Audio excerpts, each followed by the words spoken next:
Говор на омраза или дискриминација по основ на етничка припадност. Истрагата ќе покаже дали вработените во прилепскиот локал го пречекориле прагот во моментот кога на македонскиот фудбалски репрезентативец Ежджан Алиовски му кажале да го напушти угостителскиот објект.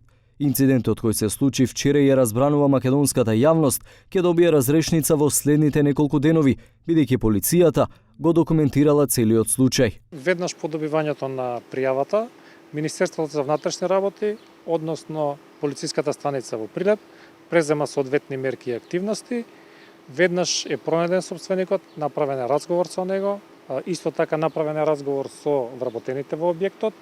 Собрани се докази кои што се потребни за да се расчисти овој случај, и кога целиот случај ќе се документира, односно ќе се дособерат сите докази, ќе биде доставено известување до јавното обвинителство за натамошно постапување. Случајот ќе биде предаден во Прилепското обвинителство. Оттаму, за еден ТВ вела дека постапката за прибавување на докази се уште е во тек.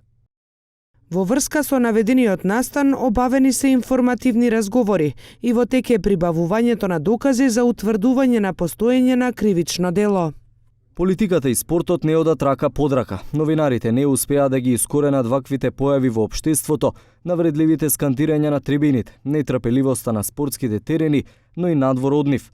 Но вчера Алиовски направи еден вистински спортски потек. Се врати во центарот на Прилеп и на само 50 на метри од локалот каде се случил инцидентот, учествуваше во хуманитарна акција и беше топло пречекан од присутните.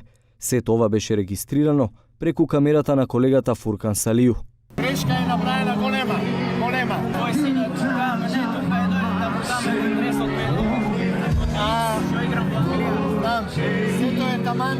Ја ќе го примам 200. Добро ден, си секаде да го примам, да знаеш. Ми дојде идеја да го замолам Џани да отидеме заедно да донира и да му подари дрес на таткото на Дејан, на Александар. Тој ја прифати идејата. Тргнавме за Прилеп и беше многу интересно кога стигнавме во Прилеп.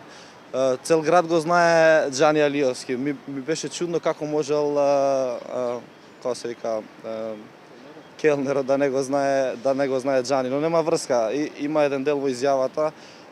Алиовски вели дека не мора ја да кажам кој сум за да се напијам или да јадам во некој ресторант.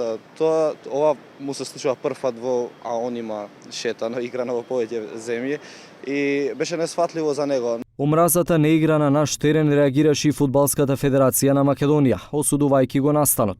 Оттаму вела дека сите репрезентативци кои го носат националниот дрес се најголеми амбасадори на државата и заслужуваат секаква почит.